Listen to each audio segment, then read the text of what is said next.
So I have never put a review of a NAS device on this YouTube channel because most of the times when we make a video, it is mostly about the smartphones, the software, the do's and don'ts and the stuff like that, or maybe the leaks and rumors about the latest and greatest that we have got in the market as well. But because I just want to try different things on this YouTube channel, so I just decided to make a review of this NAS device that is sitting in front of me. This is from the brand Ugreen and the model number of this device is DXP4800. Now this is not a plus model and this is not a sponsored video at all. I purchased this device on the Amazon a Prime Day deal for about 580 something Canadian dollar, which was a very good deal.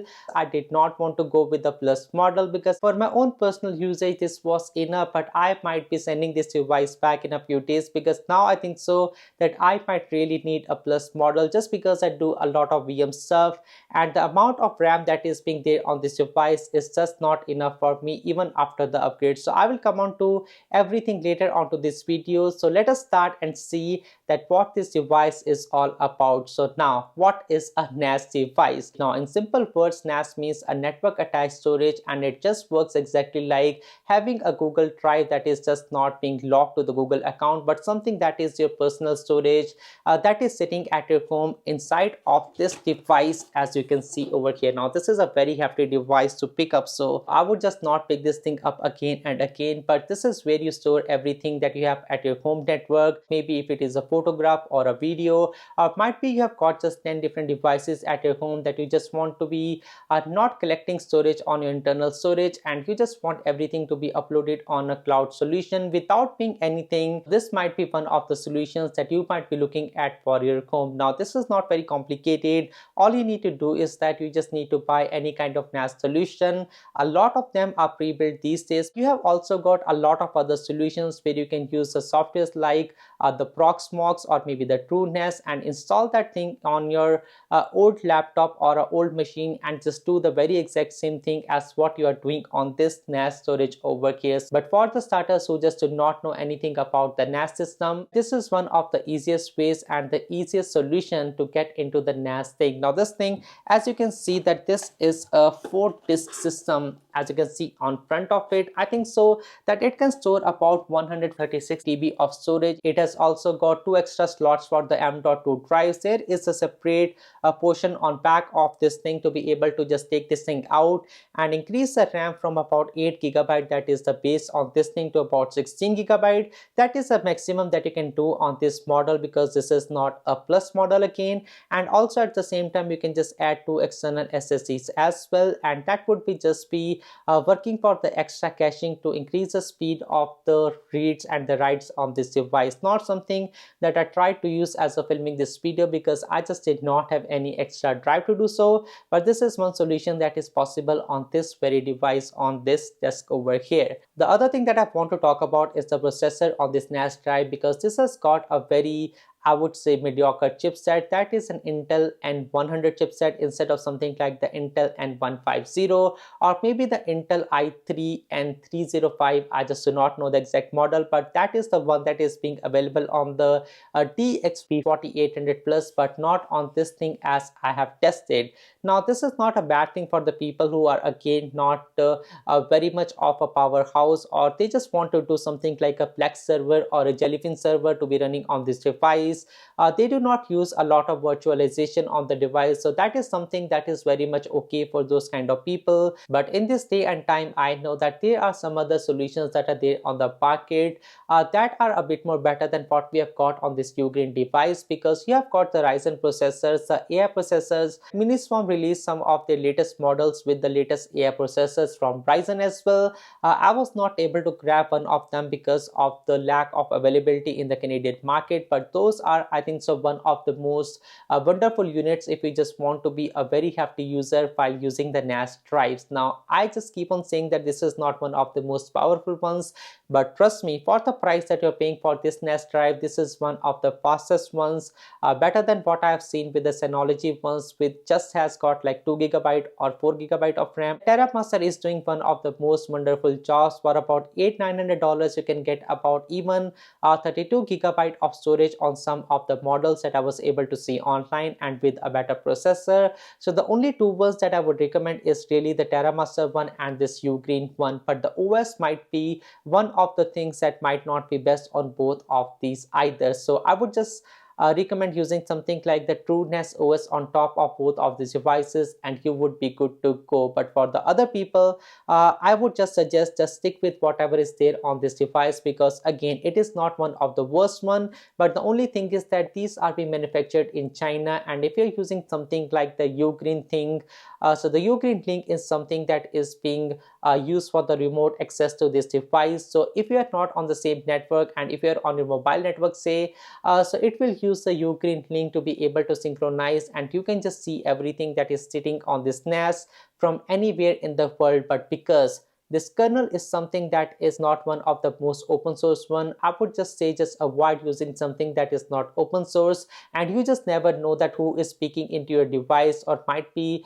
there is a Chinese company who is sending the pings to your NAS drive, which is not one of the greatest things to be happening in the world. So you can just avoid using the Ugreen link on this device. But otherwise, I think again that this is one of the best things that you can buy online right now, because the base storage on this thing is about 8 GB of RAM. Now how I am using this one is in a RAID 1 configuration, because this is the new thing that I've installed in my home, and all I could get on the Amazon Prime deals in the terms of the deal was just 2 NAS drives that were 4 TB each. So I was not able to get anything that is much more expensive because of my budget, and also the 4 TB models that I was looking on the Amazon Prime Day deals, I was just allowed to purchase 2 of them at that time. So I would be upgrading this thing later in a month or two when I just see some extra budget coming in. But for now, RAID 1 configuration is what I'm using this device with. So this RAID 1 configuration is basically that if I've got two 4 TB drives that is attached on this NAS drive, it will be doing a high availability for the second drive. So for example, if I've got 4 TB2 drives, it would not be considered as an 8 TB of total storage, because it would show as 3.6 TB instead. And the reason is simply because of the second drive being used as a high availability setup. So for example, one of my drive fails, the same exact data is being replicated to the second drive, and that is why that I have put this thing on the RAID 1 configuration. I think that there are some other ones as well, just like the RAID 5 one. But let us take a look at what all are the ports and the stuff that is there on this NAS drive. So as you can see that you have got these 4 different slots for 4 different hard drives. On the top, you can also see that you have got these locks. As you can see over here, the company did provide with a separate tool to be able to lock and unlock this thing with a different mechanism, and also there is a power button over here. Along with, you can see that there are different indicators of the disk being moving or no. If it is, I think so, red, that means it is still in not a network mode, or it is in a reboot mode or something. But you have also got an SD card slot reader in the front as well, along with a Type-C connector, and I think so that this might be a 10 GB connector if you just want to use this thing as a direct attached storage. And also there is a Type-A port to connect any other external device.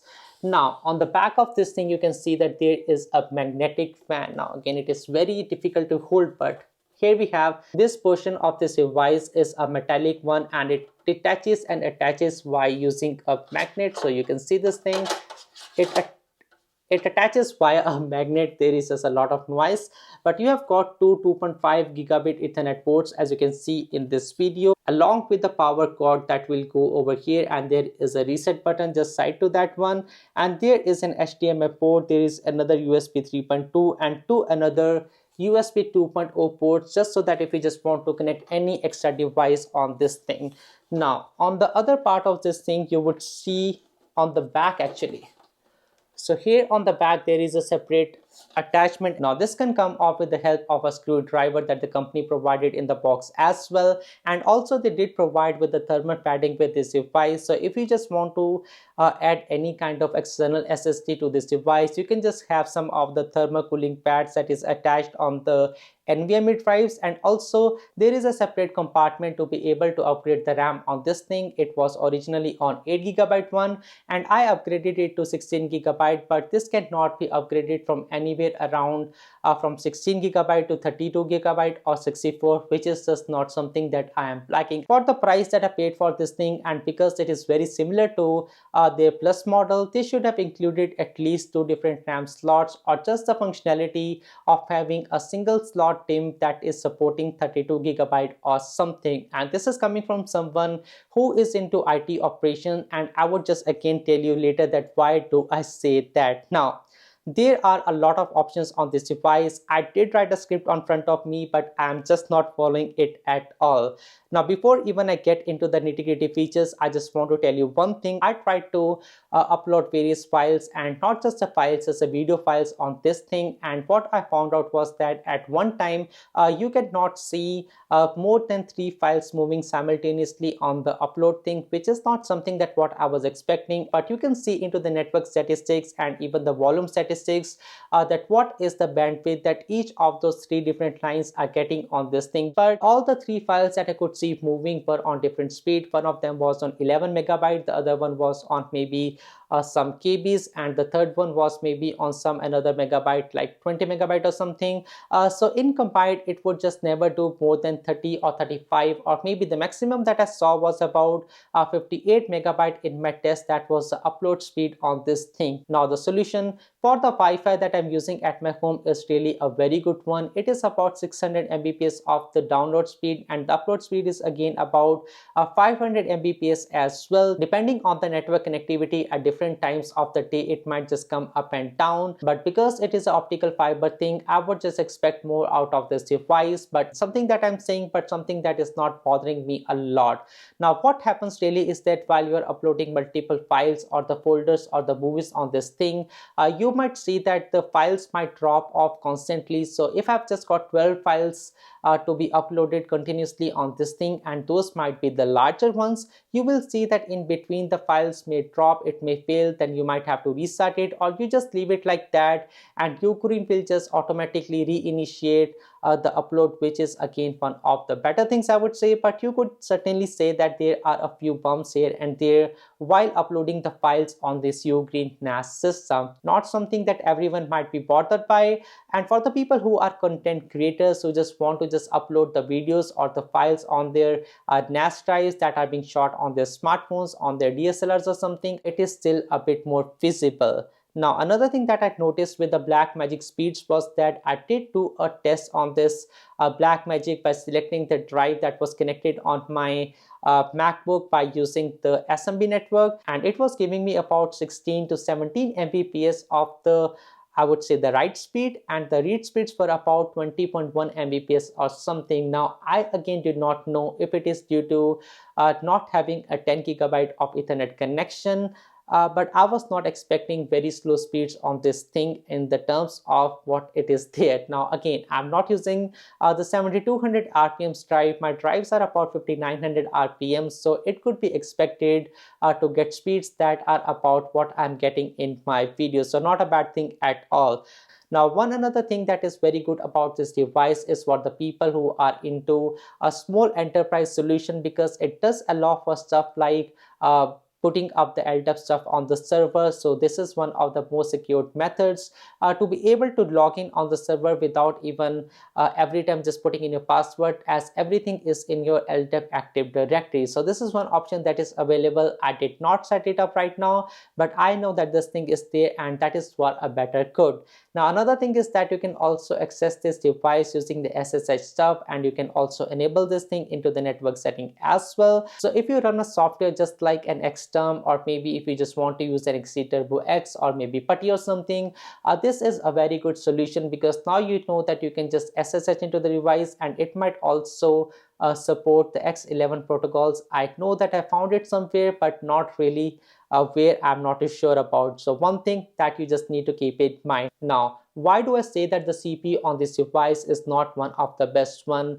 Now, this is a very subjective thing, and for the people just like me who just want to do a lot of EDX stuff, I want to run some of the NFS software, I want to make sure that I've got a lot of VM stuff that is running on this NAS device at the same time. For people like me, this is not one of the best solution, but for the people who just want to upload the videos and watch stuff on the softwares like the Plex Media or the Jellyfin or something, then this is the one that will do the job for most of the people. But because you have got all the different applications like the Dockers, the Jellyfin, and so much, so the Docker is one thing that again you can just write a lot of YAML scripts, you can pull a lot of things from the repositories, pull it down into your Docker, make it into a pod, and you can just run different applications into it. But just because of a weaker CPU, it is not the best performance.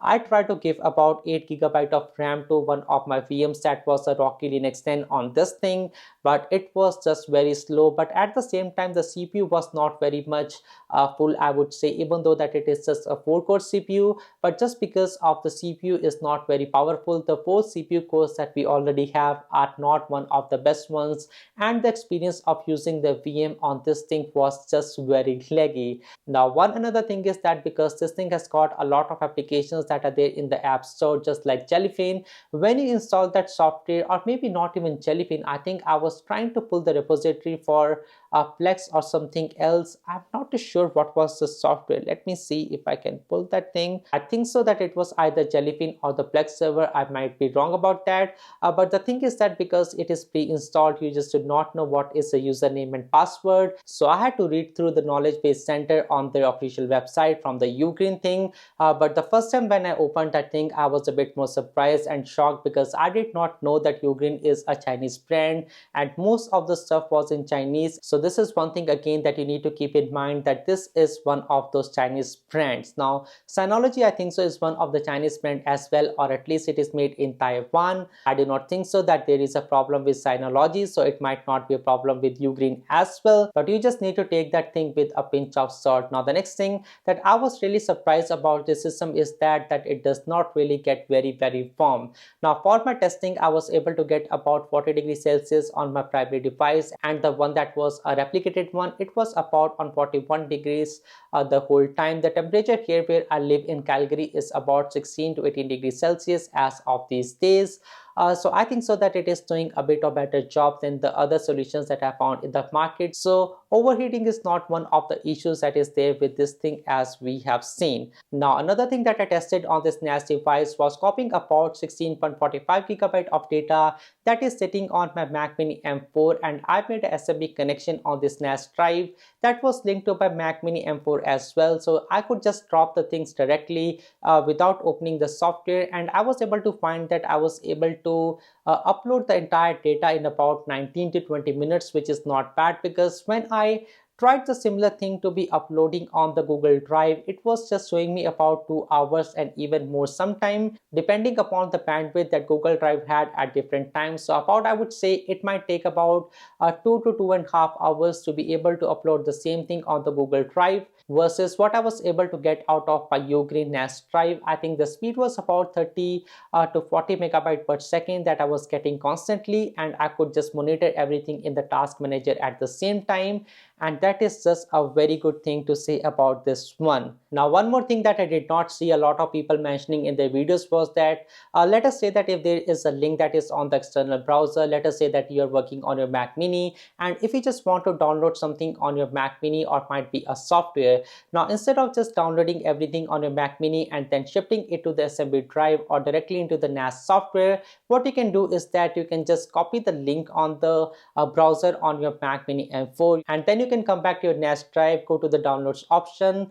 You will see that there is a create option, and then from there you can just copy paste the download link from there, and you will be able to directly download anything in the NAS drive itself, rather than downloading it first on your Mac Mini or your Windows laptop and then copying it via the SMB or via the NAS software directly on the laptop. So this is one thing that I was very surprised about, and the speed was about 30 megabyte per second as well in the download. But also one thing that I've missed in the starting of the video is that if you're setting this NAS for the first time, you either need to scan this thing in your mobile phone by downloading the software. You have got the scan codes that are being available with the NAS storage itself when you get the device. But the second thing that you can do is that you can go to find.ugnas.com, and from there you can access the website, and it will just show everything that is there on the network, and it will will detect this device over there, and from there you can just use this NAS device and just go through the plenty of steps to be able to use this one. Now, one another thing that I forgot was that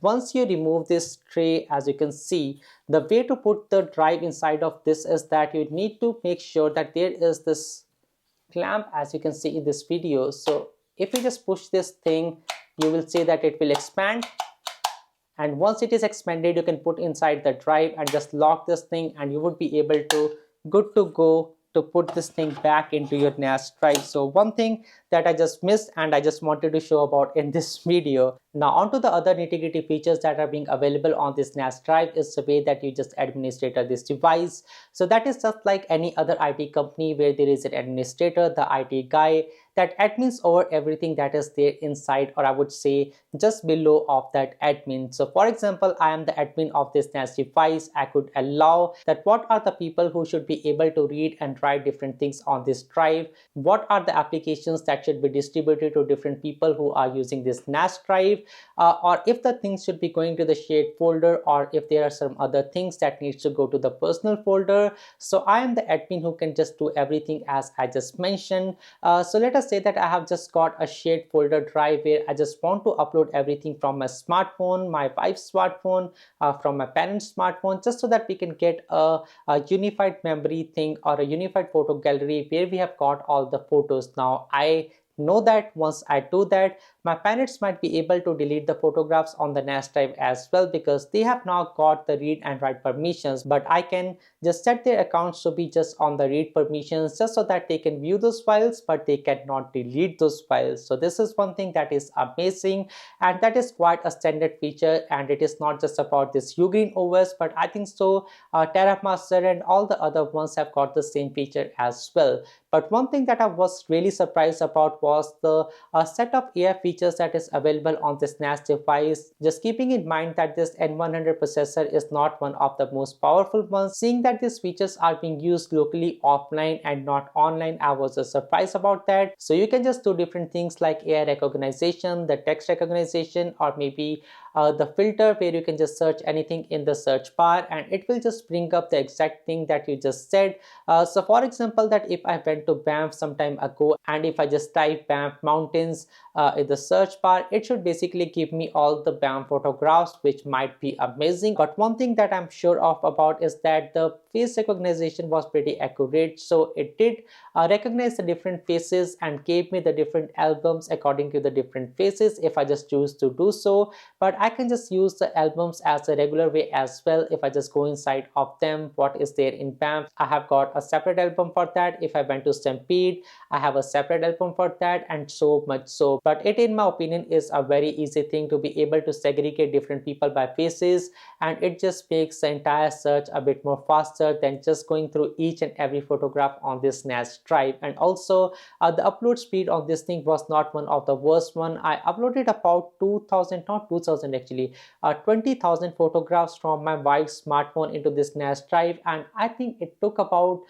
10 to 15 minutes to upload everything on this NAS storage, which is just amazing. Now one another thing is that you can also do the auto backups from your smartphone. So if you just want to upload anything from your own smartphone, you can just enable the auto backup in the settings as well, and it will just create a folder under the name of your smartphone under your personal folders. But I just do not want to do the very same thing, because some of the times I've got some personal files and folders that I just want to be on a separate folder, and the ones that is my work data, I just want it to be on a separate one. So I do the work manually, and I did not upload each and everything that is on my smartphone to this Ugreen NAS device. And something that you can do as well, so I have just got a personal library and a shared library. The shared one is where all the photographs sit in my family, and the personal one is where all my video recording for this YouTube channel and all the stuff that I built over the years, it sits under my personal directory where no one else can use this thing. Now I also set up the Jellyfin server just for testing. I did put the Friend series that I purchased a few months ago. I just have the season 1 that I downloaded or uploaded it to the drive. It did not take more than, I would say, 10 minutes to be able to set up this Plex server, not the Plex server, a Jellyfin server. And I would say the streaming is not very bad if you are just not scrolling from one point to the other, it would just work perfectly. But if you're just scrolling a lot in and out of this thing, it would just have a bit of delay because it just does not have a lot of things in the buffer. Might be if I just upgrade the M.2 slot with some of the SSD thing, it might be a bit more better because it might create a better buffer and a faster one, and that way the video would play a bit more better than what I was able to get on this thing. So it's purely something that you just need to add on top of this NAS drive to make the things a bit more better. Now, one last thing that I wanted to add to this video is the ability to add the cloud drives to this system. So if you have got any kind of cloud drive like the one from the Microsoft or maybe the one from Google, you would be able to connect that thing to this drive, and you can then download everything that was there on the Google paid service or the Microsoft paid service, everything onto your own personal NAS. And that is a very good solution if you just want to move away from all the other paid solutions. But also if you just want to keep the other solutions as well, you can also upload the stuff that is there on the NAS to those paid services as well at the same time. Something that is there, but I think it is more beneficial if you just want to end the subscriptions and at the same time you want all the stuff to be there on your drive. And a lot of times that there is a lot of duplicate data as well. So this NAS is intelligent enough to recognize that what is the duplicate data, and it would just delete the duplicate copy of it just so that it can maintain the storage on this device. And also you can do a lot of re-indexing thing on this thing as well if you think so, that if you want to do so. But I just do not prefer doing it without any reason because it might also break a lot of things on your system. Now, there are also some of the other security protocols that are there on this device as well, just like the DDoS protection and all the other nitty-gritty features that are there on this one. And also you can connect this device with any of the NFS solution that is available, maybe from OpenText or Rocket Software or something. So anything that you know of in the terms of the network attached storage and the network file system, all those features are available and can be just established by using the network thing or the control panel on this device, which is amazing. And well, that wraps up everything that I wanted to talk about this NAS drive. And I know that this is a pretty long video, but I just wanted to share everything that I learned about this NAS drive. And for the people who are new into this NAS system, this is the way to go. But for the people who just want to run a lot of VMs, a lot of deployments in the terms of the Dockers, the ports, and so much so, then this is not the device for those kind of people. And well, that wraps up my video. My name is Anshul. Thanks for watching, and I will see you guys in the next one. Peace.